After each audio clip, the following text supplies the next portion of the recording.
Learning checkpoint 3.3 is over the quadratic formula.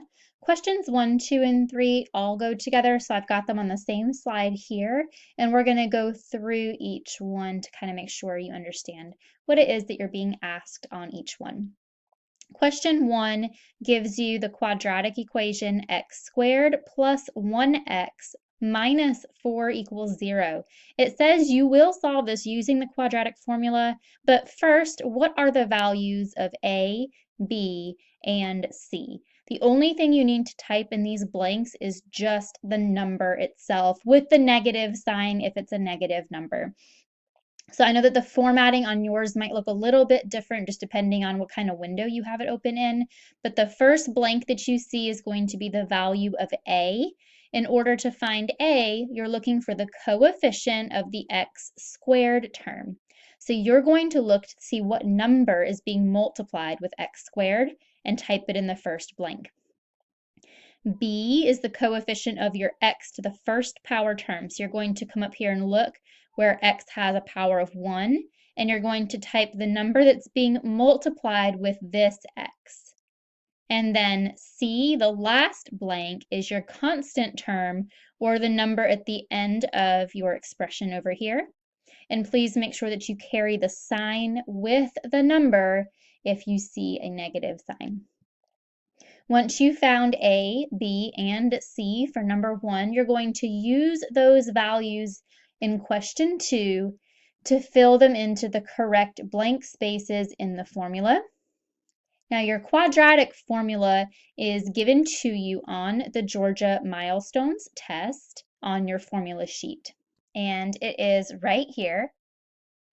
So I know that this first blank, number 1, is going to go with this b that I see in my quadratic formula. So the negative sign is there, just like it is in my formula. So I know that my b number is going to go in blank number 1. So you should have your a, b, and c from the first problem. You should know a equals whatever, b equals whatever, c equals whatever. And you're going to take these numbers that you found from question 1 and fill them into the correct locations in this equation. So the first blank should be B. This second blank should also be B. Your third blank is A. The fourth blank is C. And then on the denominator, the fifth blank is A. And I'm getting all those A, B, and C values from the quadratic formula that's right here. We're just filling the correct numbers into the correct locations. So please make sure that on this question number 2, in the blanks, you're typing the numbers that go in those blanks, not A, B, C. You're typing the actual value or the number that goes with the ABC. And then question 3, we are simplifying. So the first blank is going to come from simplifying the opposite of B. So negative B is what you will simplify to get the first blank. The second blank is going to come from simplifying the entire radical.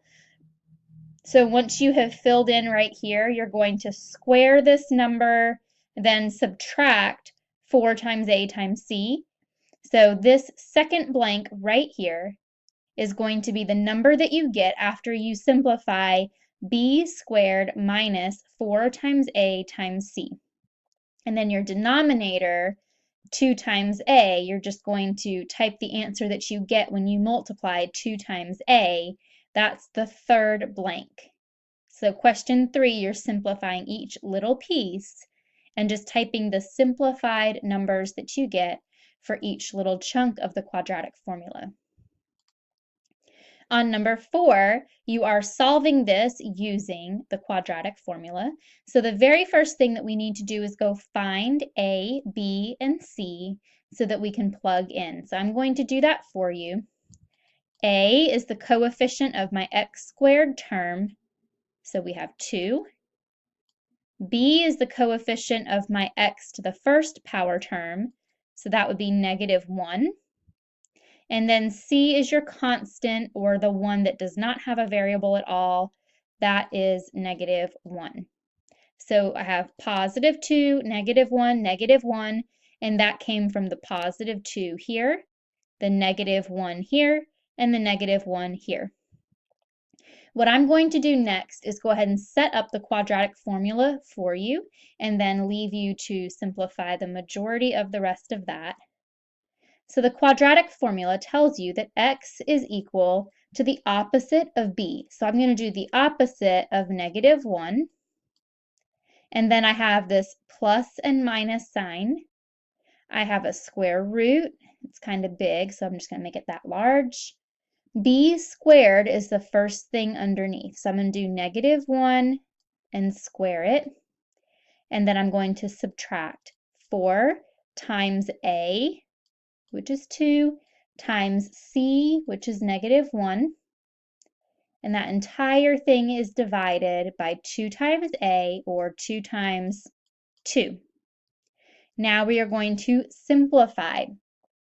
My first chunk says the opposite of -1. Well, that's +1. I'm going to keep my plus and minus sign, and now simplify underneath the root. -1 squared is -1 times -1, which gives me a +1. And then right here, 4 times 2 times -1, all of this gives me -8, but I am subtracting that.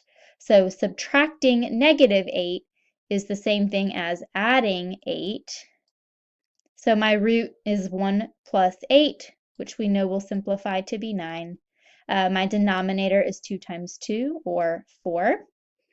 So when I simplify this even more, I get 1 plus or minus the square root of 9 all over 4. And the square root of 9 is 3. So I have 1, and then I can either add or subtract 3, and then divide by 4. So this is the part where we need to do the two different versions of our answer. We need to pretend that we're going to use a plus sign, and we're going to say 1 plus 3 divided by 4, and then you will simplify that. And then we are also going to say 1 minus 3 and divide by 4 and see what you get there.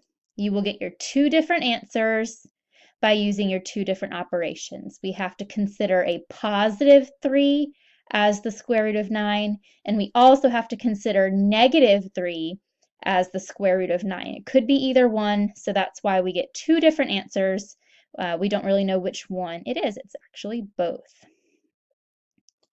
And then number 5 is extremely similar to number 4, except when you look at your answer choices for this one, you actually don't have to do as much work because all of the answers are left in this simplified radical format right here. So sometimes your radical or your square root doesn't simplify real nice and pretty. You end up with an irrational number. So when that happens, a lot of times we just leave it alone. We don't simplify it to a decimal because it's too ugly to write it. So this one, let's go ahead and find A, B, and C, and we're going to plug them into the formula, but you are going to have to finish out that part on your own. A is going to be +4, B is going to be +5, and C is going to equal -1. And then it's your responsibility to try to take it from here, plug in the A's, B's, and C into the very correct locations that you see right here in the quadratic formula. Simplify it as much as you can to get your final answer. It will match one of these.